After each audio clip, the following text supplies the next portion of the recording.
Hello everyone, welcome back to nines to classes and this is Nayanshree. आशा करती हूँ कि आप सभी लोग बहुत ही अच्छे होंगे और अपने घरों में बिल्कुल सुरक्षित होंगे। आज के इस वीडियो में हम यहाँ पर केवीएस एग्ज़ाम के लिए साइकोलॉजी की शुरुआत करने वाले हैं। ये आपका आज का पहला लेक्चर है जिसमें हम मनोविज्ञान की पृष्ठभूमि व इतिहास जानने वाले हैं।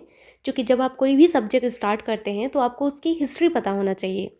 क्योंकि मनोविज्ञान का इतिहास तो बहुत लंबा रहा है, तो इसका इतिहास जानना अति आवश्यक है एग्ज़ाम के पॉइंट ऑफ व्यू से। ऐसा नहीं है कि आपसे एग्ज़ाम में पूछा नहीं जाता है, आपसे बिल्कुल पूछा जाता है। तो आपको एग्ज़ाम के पॉइंट ऑफ व्यू से ही यहाँ पर मैं पढ़ाऊँगी, अननेसेसरली आपको कुछ भी नहीं बताया जाएगा, डोंट वरी। यहाँ पर मैं आपको एक ही वीडियो में पूरा इतिहास कवर करवा दूँगी। बाकी उसके अलावा आपका जितनी भी चीज़ें रह जाएंगी वो मैं आपको एमसीक्यूज़ के माध्यम से करवाऊँगी। तो यहाँ पर आज हम यहाँ पर जो शुरुआत करने वाले हैं वो बेसिकली मनोविज्ञान की पृष्ठभूमि और इतिहास को ही जानने वाले हैं। ठीक है, आपका ये जो मनोविज्ञान है ये आपके अंग्रेजी भाषा के शब्द साइकोलॉजी का रूपांतरण है। किसका है? साइकोलॉजी का रूपांतरण है।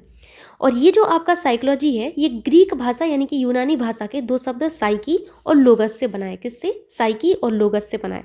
साइकी का मतलब क्या होता है? आत्मा। और लोगस का मतलब क्या होता है? अध्ययन होता है। यानी कि आत्मा का अध्ययन ही क्या है? आपका साइकोलॉजी है। तो ये चीज़ तो आपको आसानी से समझ में आ गई होगी कि आपकी आत्मा का अध्ययन ही क्या है। आत्मा का अध्ययन ही आप इसको क्या कहते हैं? मनोविज्ञान कहते हैं। आई होप आप इस चीज़ को समझ गए होंगे। देखिए, एक चीज़ मैं आपको ऑलरेडी बता देती हूँ, चूँकि ये आपका इतिहास है मनोविज्ञान का, तो इसमें मैं आपको व्यवहारिक एग्जाम्पल नहीं दे पाऊँगी। क्योंकि आपका जो मनोविज्ञान है ये आपका आगे चल के व्यवहार का विज्ञान साबित हो जाता है। और यहाँ पर जब मैं आपको व्यवहारिक एग्जाम्पल के थ्रू समझाऊंगी तब आपको समझ में आएगा। क्योंकि यहाँ पर बहुत ज़्यादा फैक्ट्स हैं, तो इन फैक्ट्स में तो मैं आपको कोई एग्जाम्पल दे नहीं पाऊँगी। ये सब आपको जो है बार बार पढ़ने पड़ेंगे। लेकिन जैसे ही आपकी व्यवहारिक चीज़ें शुरू होंगी मैं डेफिनेटली आपको एक से बढ़ के एक एग्जाम्पल के थ्रू सारी चीज़ें आपकी CDP में कवर करा दूँगी। So don't worry. ओके, अभी बस आप थोड़ा सा पेशेंस रखिए एक वीडियो तक। ओके, आइए सारे फैक्ट्स को अच्छे से पढ़ते हैं जो कि आपके एग्जाम के लिए महत्वपूर्ण है। ठीक है, अब यहाँ पर पहला पॉइंट आपको यहाँ पर ये नोट करना है। आपसे पूछा जाएगा कि फादर ऑफ प्रोटो साइकोलॉजी किसे माना गया है, यानी कि आदि मनोविज्ञान का जनक किन्हें माना गया है। तो केलर ने अरस्तु को माना है। किसको माना है? अरस्तु को आपके आदि मनोविज्ञान का जनक माना गया है। तो इस चीज़ को आपको विशेष रूप से याद रखना है अगर आपसे कहा जाए फादर ऑफ प्रोटो।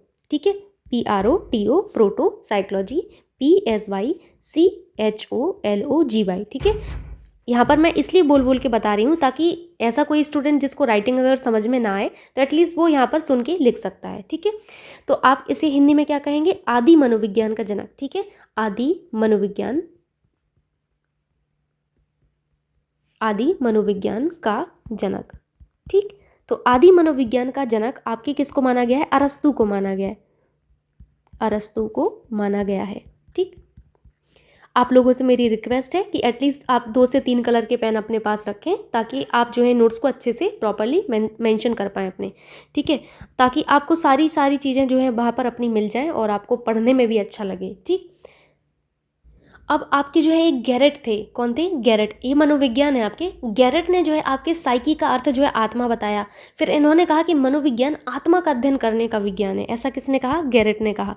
तो आपको ये याद रखना है कि गैरेट ने क्या कहा है। गैरेट की बात हो रही है। तो गैरेट ने आपका जो है मनोविज्ञान को क्या? मनोविज्ञान आत्मा का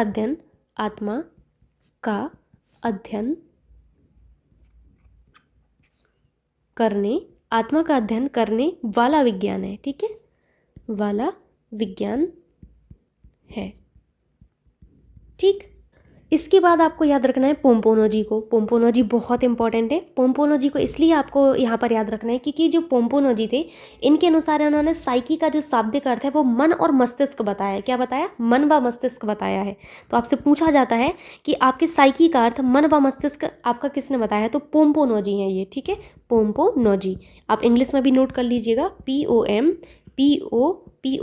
पोम्पोनोजी, NAZII। ठीक है, पोम्पोनोजी के अनुसार याद रखिएगा, पोम्पोनोजी के अनुसार साइकी का शाब्दिक अर्थ क्या है? तो आप याद रखिएगा कि शाब्दिक अर्थ आपका जो है मन व मस्तिष्क माना गया है। क्या? मन व मस्तिष्क होता है। ठीक है, मन व मस्तिष्क होता है, ऐसा आपके पोम्पोनोजी ने माना है।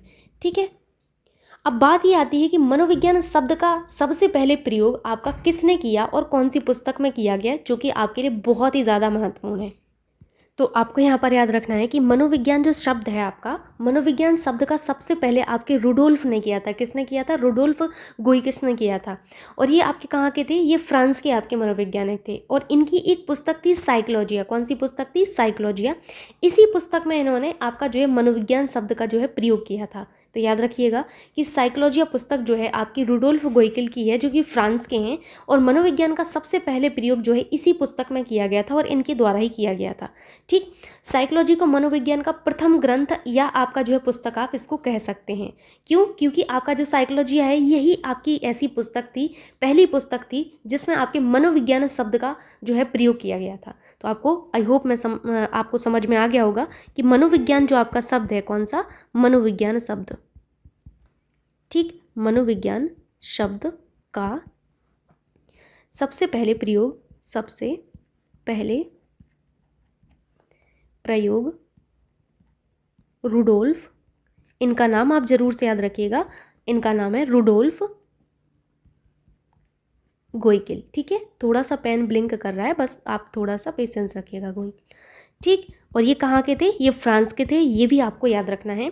इन्होंने अपनी पुस्तक में किया था, अपनी पुस्तक, कौन सी पुस्तक थी? साइकोलॉजिया। ओके, याद रखिएगा।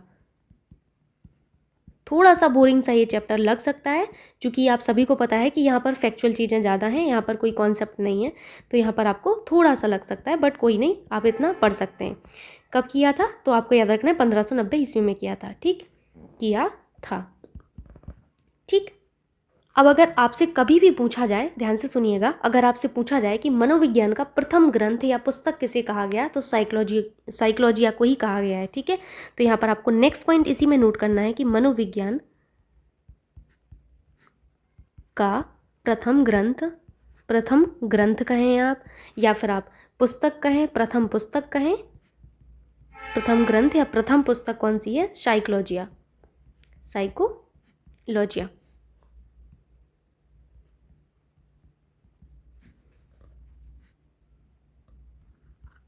यहाँ पर एक चीज़ आपको करेक्ट करना है, मैं साइकोलॉजिया यहाँ पर पुस्तक आपको जो है मैंने नहीं लिखा है, मैंने साइकोलॉजी लिख दिया है, आप इसको लॉजिया कर लीजिएगा। ठीक है, तो यहाँ पर 1 मिनट बस आप दीजिएगा, 1 सेकंड। हालांकि मैंने बोला सही था, लेकिन कभी कभी हो जाता है मिस्टेक। ठीक, साइकोलॉजिया में किया था। तो अभी आपको यहाँ से काफ़ी सारी चीज़ें समझ आ गई होंगी कि क्वेश्चन कैसा पूछा जा सकता है। आपसे सीधा सीधा पूछा जाएगा कि मनोविज्ञान का प्रथम ग्रंथ या पुस्तक आपकी कौन सी है, तो वो आपको याद रखना है साइकोलॉजिया है। ठीक है, अगर आपसे कहा जाए आदि मनोविज्ञान का जनक कौन है, तो अरस्तु है। ठीक, अब इसके बाद क्या होता है, ध्यान से सुनिएगा, इसके बाद आपकी जो है दर्शन शास्त्र की एक शाखा है। कौन सी है? मनोदर्शन शाखा। आपको बस सुनना है अभी। ठीक है, दर्शन शास्त्र की कौन सी शाखा है? दर्शन शास्त्र की एक शाखा है। शाखा कौन सी है? इस शाखा का नाम है मनोदर्शन शाखा। ठीक है, मनोदर्शन शाखा। ठीक, ये जो आपकी मनोदर्शन शाखा है दर्शन शास्त्र की, इसी आपकी मनोदर्शन शाखा के अंतर्गत आपके मनोविज्ञान का अध्ययन किया जा रहा है। ठीक है, इसीलिए आपके दर्शन शास्त्र को जो है आपके मनोविज्ञान की जननी यानी कि मदर ऑफ साइकोलॉजी आपका कहा गया है। वेरी वेरी इंपॉर्टेंट, यही आपके लिए महत्वपूर्ण है। तो आपको यहाँ पर नेक्स्ट पॉइंट क्या लिखना है? नेक्स्ट पॉइंट आपका होना चाहिए कि दर्शन शास्त्र को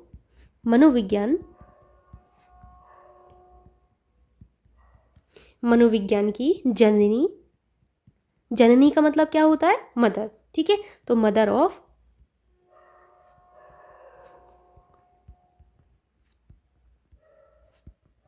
ऑफ साइकोलॉजी भी कहा जाता है। ठीक है,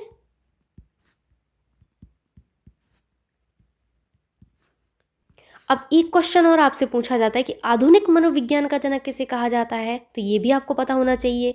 आधुनिक मनोविज्ञान का जनक आपके विलियम जेम्स को कहा जाता है। क्यों कहा जाता है? क्योंकि विलियम जेम्स ने कब? आपके 1880 में, ध्यान से सुनिएगा, विलियम जेम्स ने 1880 में आपके जो है मनोविज्ञान को एक पृथक विषय के रूप में दर्शन शास्त्र से अलग किया। तो यहाँ पर आपके दर्शन शास्त्र के रूप में अलग किसने किया था?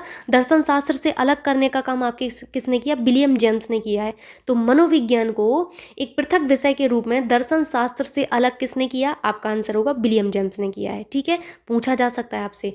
तो इसीलिए आपके विलियम जेम्स को आधुनिक मनोविज्ञान का जनक कहा गया है। जब भी कोई चीज़ पढ़ें तो आपको ये पता होना चाहिए कि परीक्षा में प्रश्न कैसा आएगा, अदरवाइज ऐसे पढ़ते जाएंगे कोई मतलब नहीं बनेगा। ठीक, तो आपको क्या लिखना होगा? आपको यहीं पे यही लिखना है कि आपका जो है विलियम जेम्स को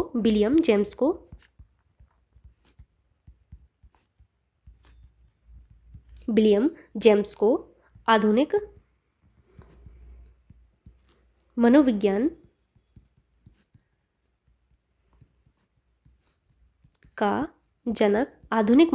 का जनक कहा जाता है। ठीक है, तो विलियम जेम्स को आधुनिक मनोविज्ञान का आपका जनक कहा जाता है, क्योंकि आगे इसी में लिखिएगा, क्योंकि वर्ष 1880 की बात है। ये कब की? 1880 की बात है। इसीलिए मैंने आपको कहा कि साइकोलॉजी का आपका जो इतिहास रहा है वो बहुत ही ज़्यादा आपका जो है बहुत ही ज़्यादा है, तो उसमें से आपको एक महत्वपूर्ण चीज़ें हैं बस वही पढ़ना है। ठीक है, तो 1880 में विलियम जेम्स।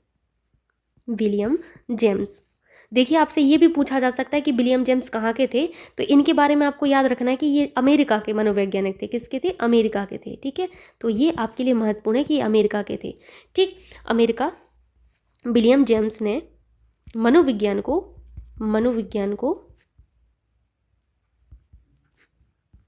एक पृथक विषय के रूप में, आपके जो पृथक विषय, पृथक का मतलब है अलग विषय के रूप में। ठीक है, पृथक विषय के रूप में दर्शन शास्त्र से अलग किया। किससे? दर्शन शास्त्र से अलग किया।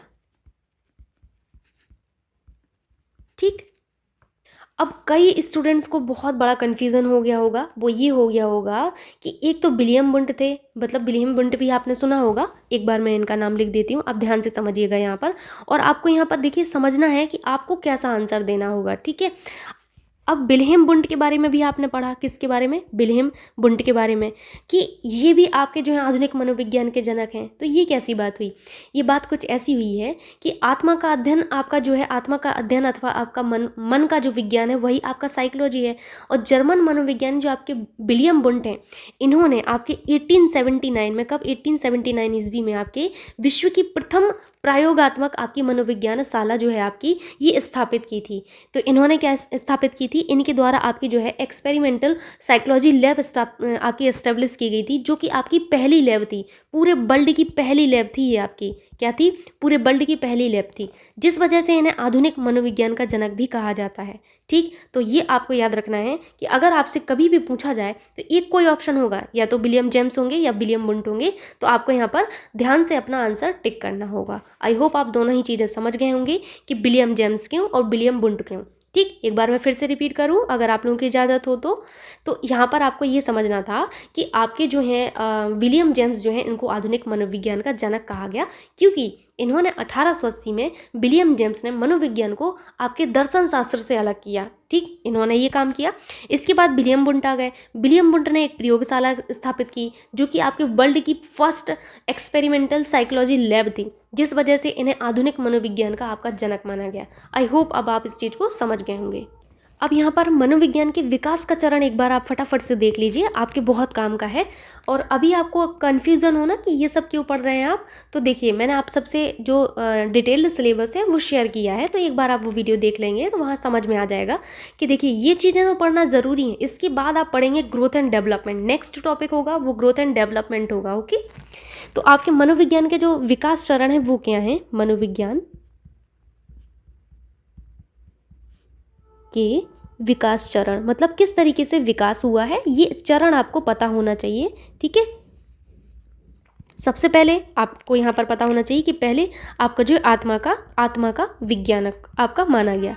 किसका? आत्मा का विज्ञान माना गया। ठीक है, फिर है आपका मन व मस्तिष्क का विज्ञान। किसका? मन व मस्तिष्क का विज्ञान, मन व मस्तिष्क का विज्ञान। ठीक है, तीसरा आपको यहाँ पर क्या याद रखना है? तीसरा आपको याद रखना है, इसे चेतना का विज्ञान कहा गया बाद में। ठीक है, किसका? चेतना का विज्ञान कहा गया। ठीक, अब और चौथा यहाँ पर आपको याद रखना है, अब इसको हम लोग क्या कहते हैं, व्यवहार का विज्ञान कहते हैं। इसी व्यवहार के विज्ञान को आपको सीखना है और व्यवहारिक उदाहरणों के थ्रू मैं आपको पूरी की पूरी आपकी जो CDP है वो कवर कराने वाली हूँ। ठीक, बस यहाँ पर बेसिक जो चीज़ें हैं वो आपको यहाँ पर याद रखनी ही पड़ेंगी, उसमें मैं आपको कोई उदाहरण नहीं दे सकती। अब यहाँ पर बात ये आती है कि आपका जो है यहाँ पर पूछा जा सकता है कि आत्मा का विज्ञान इसको कौन सी शताब्दी तक माना गया है। तो लगभग आप देखें ना तो 16वीं शताब्दी जो आपकी थी ना, 16वीं शताब्दी तक आपका जो है इसको मनोविज्ञान को आपका आत्मा का विज्ञान माना गया। अब देखिए ये भी बात आती है कि इसको आत्मा का विज्ञान किस किस ने माना है। तो जब आत्मा का विज्ञान की बात आती है ना तो कई लोगों का नाम शामिल आता है जो इसके समर्थन में थे। एक तो आपके अरस्तु थे, देखिए यहाँ पर मैं समर्थक बता रही हूँ, अरस्तु थे, और कौन थे, रुडोल्फ भी थे। कौन थे, रुडोल्फ, ठीक है। और कौन थे आपके, प्लेटो थे, रुडोल्फ, प्लेटो, और एक और थे आपके डेकार्टे, ठीक है। कौन थे, डेकार्टे। ये आपके थे किसके, आत्मा का विज्ञान के समर्थक थे। ठीक, इसके बाद आता है मन व मस्तिष्क का विज्ञान। तो मन व मस्तिष्क का विज्ञान जो है आपके जो आपकी साइकोलॉजी है, इसको मनोविज्ञान को कब माना गया है, तो इसको आपका 17वीं से आपकी 18वीं शताब्दी तक माना गया है। कब से, 17वीं से 18वीं शताब्दी तक इसको माना गया है। ठीक है, पोम्पोनोजी के अनुसार मनोविज्ञान मन व मस्तिष्क का विज्ञान है। वेरी वेरी इंपॉर्टेंट कि किसके अनुसार आपका मनोविज्ञान आपके मन व मस्तिष्क का विज्ञान है। आंसर विल बी पोम्पोनोजी। क्या होगा आंसर आपका, पोम्पोनोजी होगा। ठीक है, पोम्पोनोजी है ये, ध्यान रखिएगा, पोम्पोनोजी। मैं एक बार फिर से लिख देती हूँ अगर आपको कन्फ्यूजन है। वैसे तो आप एक बार पोम्पोनोजी ऑलरेडी लिख चुके हैं, बट कोई बात नहीं। ठीक है, तो पोम्पोनोजी के अनुसार मनोविज्ञान मन या मस्तिष्क का आपका जो है विज्ञान बताया गया। ठीक, अगर हम समर्थक की बात करें तो बहुत सारे इसके समर्थक थे। पोम्पोनोजी जो कि बहुत इंपॉर्टेंट है, ये कहाँ के थे, ये भी इंपॉर्टेंट है, ये इटली के थे। कहाँ के थे, इटली के थे। ठीक है, तो थॉमस रीड, आपके वर्कले, जॉन लॉक, ये सब मन व मस्तिष्क विज्ञान जो है आपके इसके समर्थक थे। आप लिखना चाहें डेफिनेटली आप लिख सकते हैं कि समर्थक कौन कौन थे इस विचारधारा के। तो थॉमस रीड थे, थॉमस रीड। लेकिन जो आपके लिए महत्वपूर्ण है वो पोम्पोनोजी ही है। ठीक, वर्कले, ठीक है, थॉमस रीड, वर्कले, और कौन थे, जॉन लॉक। ठीक, जॉन लॉक। ठीक, तो याद रखिएगा यहाँ पर। अब हम नेक्स्ट बात करते हैं किसकी, चेतना का आपका जो है विज्ञान। चेतना का विज्ञान की अगर बात करें तो 19वीं शताब्दी को चेतना का विज्ञान कहा गया। किस शताब्दी को, 19वीं शताब्दी को। तो याद रखिएगा 19वीं शताब्दी को आपका चेतना का विज्ञान कहा गया। सबसे पहले विलियम जेम्स ने वर्ष 1890 में आपकी एक पुस्तक प्रकाशित की जो थी आपकी प्रिंसिपल ऑफ आपकी साइकोलॉजी। इस पुस्तक का जो नाम था वो क्या था, प्रिंसिपल्स ऑफ साइकोलॉजी, मनोविज्ञान के सिद्धांत। इसमें इन्होंने मनोविज्ञान को चेतना की आपकी अवस्था का और उसी अवस्था के रूप में इन्होंने इसका वर्णन किया और परिभाषित किया। तो अगर आपसे कभी भी पूछा जाए कि चेतना का विज्ञान किसने माना है, तो चेतना का विज्ञान आपका माना है विलियम जेम्स ने। किसने, विलियम जेम्स ने। एक मिनट दीजिए, मैं पेन थोड़ा सा पतला कर लूँ। विलियम जेम्स ने। ठीक है, विलियम जेम्स। अब विलियम जेम्स की जो पुस्तक है ना वो बड़ी महत्वपूर्ण है। इनकी पुस्तक का नाम क्या है, जो कि आपकी 1890 में 1890 में आपकी प्रकाशित हुई। इनकी पुस्तक का नाम है principles of psychology. Very very important, PRINCIPLES, principles of psychology, PSYCHOLOGY। ठीक है, प्रिंसिपल्स ऑफ साइकोलॉजी। अगर मैं समर्थक की बात करूं तो समर्थक में आप याद रख सकते हैं यहाँ पर कि इस धारा के समर्थक थे विलियम बुंड थे, टिचनर थे, और आपके जो हैं विलियम जेम्स थे, जिसमें विलियम जेम्स का नाम तो सर्वप्रथम आता है। आप विलियम बुंड का भी नाम याद रख सकते हैं, विलियम बुंड, क्योंकि कई जगह आपको ये भी ऑप्शन मिल सकता है, सो आपको कन्फ्यूज़ नहीं होना है। ठीक, एक और आपके थे आपके टिचनर। ठीक है, टिचनर, इनका इंग्लिश में अगर आप नाम लिख लेंगे तो वो ज़्यादा सही है, TITCHENER। ठीक है, याद रखिएगा। अब इसके बाद आता है व्यवहार का विज्ञान। अगर मैं बात करूं व्यवहार के विज्ञान की तो ध्यान से समझिएगा, 20वीं सदी के आपके जो है अब तक 20वीं सदी से लेके अब तक आपका जो मनोविज्ञान है इसको व्यवहार का विज्ञान कहा गया। कब से, 20वीं सदी से अभी तक का जो समय है, प्रेजेंट तक का समय। ठीक है, 20वीं सदी से प्रेजेंट तक के समय को आपका जो है क्या माना गया है, व्यवहार का विज्ञान माना गया है। तो वेरी वेरी इंपॉर्टेंट कि आपके जो आपकी साइकोलॉजी है इसको व्यवहार का विज्ञान आपके 20वीं शताब्दी से लेके आपके प्रेजेंट तक माना गया है। ठीक, मनोविज्ञान को व्यवहार के अध्ययन के विज्ञान के रूप में सबसे पहले वॉटसन ने आपका जो है परिभाषित किया था। वेरी वेरी इंपॉर्टेंट कि JV वॉटसन ने ही सबसे पहले आपका जो है आपके जो मनोविज्ञान है इनको व्यवहार के अध्ययन के विज्ञान के रूप में आपका जो है क्या किया था, परिभाषित किया था। तो याद रखिएगा, यहाँ पर मैं लिख देती हूँ एक बार ताकि आपको कन्फ्यूजन ना हो। मनोविज्ञान को व्यवहार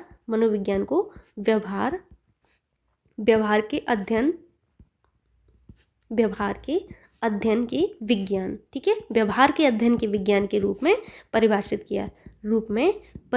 किया,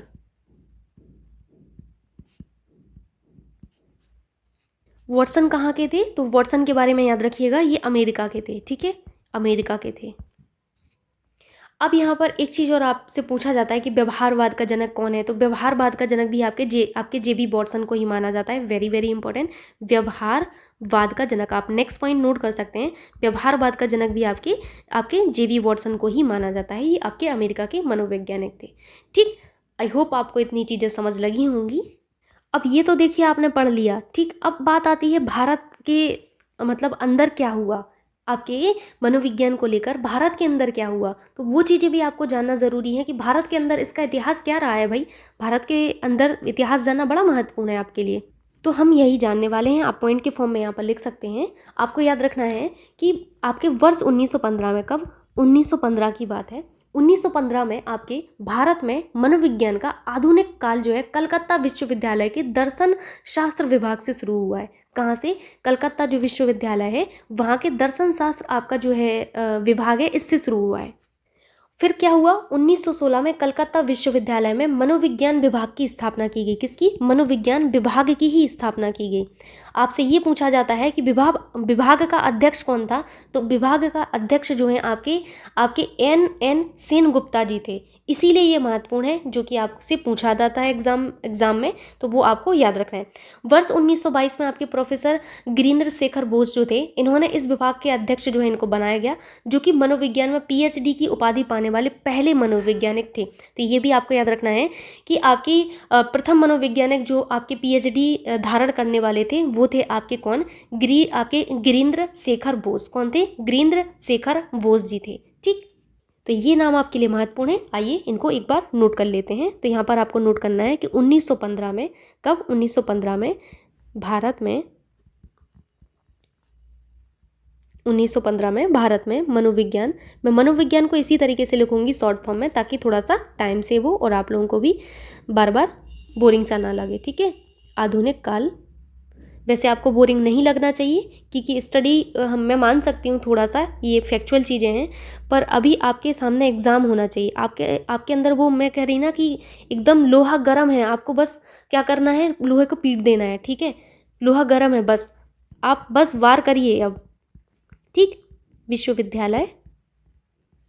विश्वविद्यालय के दर्शन शास्त्र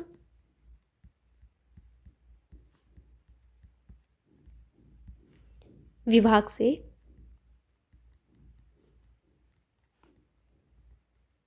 शुरू हुआ, ठीक। तो पहला पॉइंट आप जान गए। दूसरा पॉइंट आपको इसी में नोट करना है कि वर्ष 1916 में कलकत्ता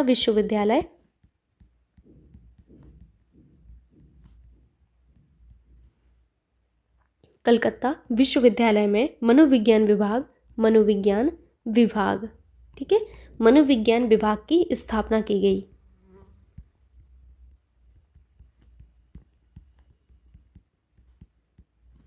जिसका अध्यक्ष किसको बनाया गया? गुप्ता जी को, ठीक है। तो यहाँ पर आपको इनका नाम नोट कर लेना है, जो कि थे आपके प्रोफेसर एन सेनगुप्ता, ठीक है। भैया आपको गुप्त भी मिल सकता है, लेकिन आप गुप्ता याद रखिएगा, इनका पूरा नाम गुप्ता जी है, ठीक है, ऐसे सेनगुप्ता, ठीक है।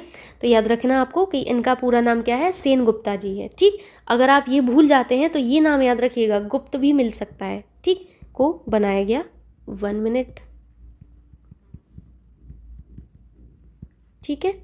इसके बाद जो पहले आपके व्यक्ति थे जो मनोविज्ञान में PhD धारण करने वाले पहले मनोवैज्ञानिक हैं, वो कौन से थे आपके? वो थे आपके प्रोफेसर गिरीन्द्र शेखर बोस, ठीक। तो आपको यहीं पर आगे नोट क्या कर लेना है? आगे नोट करना है आपको 1922 में, ये 1915 की बात, 1916, फिर ये 1922 की बात, ठीक है। 1922 में प्रोफेसर, आप लोग गिरीन्द्र जी का नाम थोड़ा सा अलग पेन से लिखिएगा। अब आप थोड़ा सा समझ गए होंगे कि किस तरीके से आपको इनका नाम लिखना चाहिए, ठीक है। बोस जी, हालांकि मैं इस तरीके से कर देती हूँ, बोस को इस विभाग के अध्यक्ष बनाया गया। का होना चाहिए, है ना, का अध्यक्ष बनाया गया। ठीक, जो मनोविज्ञान में पीएचडी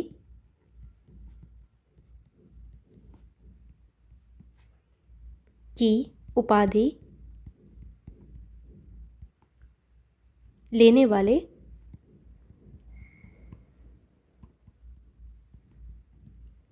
पहले मनोवैज्ञानिक थे। ठीक है, पहले मनोवैज्ञानिक थे। देखिए, इसके बाद आपका एक कॉन्सेप्ट आता है, किसका, आपका कॉन्सेप्ट आता है शिक्षा मनोविज्ञान का। किसका? शिक्षा मनोविज्ञान का। तो इसको भी आप नोट कर लीजिएगा, शिक्षा मनोविज्ञान। ठीक, मैं आपको इतना शॉर्ट में इसीलिए बता रही हूँ क्योंकि इतिहास में आपको इतना ही जानना है। ठीक है, अगर मैं बात करूँ शिक्षा मनोविज्ञान की, तो मनोविज्ञान के आपके कुछ नियम और सिद्धांत होंगे। क्या होंगे? मनोविज्ञान के कुछ ना कुछ तो आपके नियम होंगे और सिद्धांत भी होंगे। पहले आप समझ लीजिए, उसके बाद आप नोट करिएगा। तो ये जो नियम और सिद्धांत हैं, इन नियमों और सिद्धांतों का जो है शिक्षा के क्षेत्र में उपयोग होता है। क्या होता है? शिक्षा के क्षेत्र में उपयोग होता है। तो यही आपके मनोविज्ञान के नियम और सिद्धांतों का शिक्षा के क्षेत्र में उपयोगी शिक्षा मनोविज्ञान है। क्या है? शिक्षा मनोविज्ञान क्या है? शिक्षा मनोविज्ञान है आपके मनोविज्ञान के नियम व सिद्धांतों का शिक्षा के क्षेत्र में उपयोगी शिक्षा मनोविज्ञान है। आई होप आप इस चीज़ को समझ गए होंगे। अब आपको नोट क्या करना है, जो आपके एग्जाम में आपसे पूछा जा सकता है, तो वो है आपका शिक्षा मनोविज्ञान के क्षेत्र में सबसे ज़्यादा योगदान आपका किसका रहा है? तो सर्वाधिक योगदान अमेरिका का रहा है। तो पहला पॉइंट आपको नोट करना है, शिक्षा मनोविज्ञान में सर्वाधिक योगदान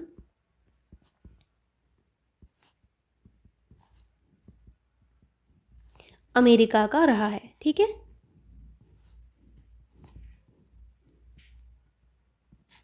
नेक्स्ट पॉइंट आपको इसी में नोट करना है। क्या नोट करना है आपको? अगला पॉइंट आपको यहाँ पर याद रखना है, जो आपका शिक्षा मनोविज्ञान है, इसका विकास 1880 ईस्वी में आपके फ्रांसिस गाल्टन के योगदान से माना जाता है। ठीक है, तो शिक्षा मनोविज्ञान का विकास 1880 ईस्वी में फ्रांसिस गाल्टन। आगे आप फ्रांसिस गाल्टन के बारे में काफ़ी सारी चीज़ें जानेंगे, बहुत महत्वपूर्ण है फ्रांसिस गाल्टन के योगदान से माना जाता है। ठीक है,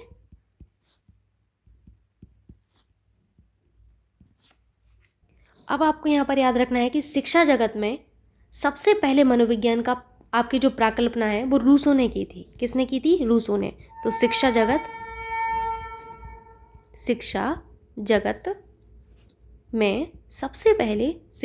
में सबसे पहले मनोविज्ञान की, तो आपसे ये पूछा जा सकता है, बहुत इंपॉर्टेंट पॉइंट है, कि शिक्षा जगत में सबसे पहले मनोविज्ञान की आपकी प्राकल्पना किसने की थी? वेरी वेरी इंपॉर्टेंट, किसने की थी? रूसो ने की थी। किसने? रूसो ने। ठीक, रूसो ने की थी। आधुनिक शिक्षा मनोविज्ञान में आपका थॉर्नडाइक और कैटल का जो है महत्वपूर्ण योगदान माना जाता है। किसका? थॉर्नडाइक और कैटल का। तो ये भी आपको नोट कर लेना है, बहुत महत्वपूर्ण है। आधुनिक आपकी शिक्षा मनोविज्ञान की बात हो रही है। आधुनिक शिक्षा मनोविज्ञान में थॉर्नडाइक का और किसका? थॉर्नडाइक व कैटल का। ठीक, थॉर्नडाइक व कैटल का महत्वपूर्ण योगदान है। ठीक, और शिक्षा मनोविज्ञान का जो जनक है वो आपका किसको माना गया है? शिक्षा मनोविज्ञान का जनक पशु पितामह थॉर्नडाइक को माना जाता है। थॉर्नडाइक जो है आपके एक पशुओं के आपके जो है क्या थे? पशुओं पर इन्होंने रिसर्च की थी। ठीक है, पशु पितामह आपके थॉर्नडाइक को क्या माना गया है? शिक्षा मनोविज्ञान का जनक माना है। ठीक है, तो याद रखिएगा कि पशुओं का आपका जो है एक तरीके से ये क्या थे? पशु मनोवैज्ञानिक थे। ठीक है, तो पशु मनोवैज्ञानिक जो थे, इन्हें शिक्षा मनोविज्ञान का आपका जनक माना गया है। ये आपको बहुत अच्छे से याद रखना है। पूछा जाता है आपसे कि आपका जो है शिक्षा मनोविज्ञान का जनक के रूप में किसे आपका जो है जाना जाता है, तो थॉर्नडाइक को ही माना जाता है। ठीक, और अगर आपसे कहा जाए कि विश्व के प्रथम शिक्षाविद कौन है, तो जॉन डीवी हैं। विश्व के प्रथम शिक्षाविद, तो विश्व के प्रथम जो शिक्षाविद हैं वो आपके जॉन डीवी हैं। कौन है? Sir John Dewey. ठीक, जॉन डीवी। ठीक, तो इतनी ही चीज़ें आप लोगों को याद रखनी थी आपके इतिहास के तौर पर। बाकी यहाँ पर मैं आपको कल की जो वीडियो आएगी उसमें मैं आपको जितना भी आपका इतिहास रहा है आपके मनोविज्ञान का, उससे रिलेटेड आपको एमसीक्यूज़ मिलेंगे जो कि आपकी तैयारी के लिए बहुत ही ज़्यादा महत्वपूर्ण है। वहाँ से आपकी सारी इंपॉर्टेंट चीज़ें निकल कर आएंगी। उसके बाद फिर हम यहाँ पर ग्रोथ एंड डेवलपमेंट पर चलेंगे और धीरे धीरे करके सारे टॉपिक कवर करेंगे। अगर आपने सिलेबस नहीं देखा है देन प्लीज़ आप लोग एक बार सिलेबस को देख लीजिएगा। ठीक है, मिलते हैं नेक्स्ट वीडियो में, तब तक के लिए बाय बाय। अगर वीडियो अच्छा लगता है तो प्लीज़ वीडियो को लाइक करना एंड शेयर करना ना भूलिएगा।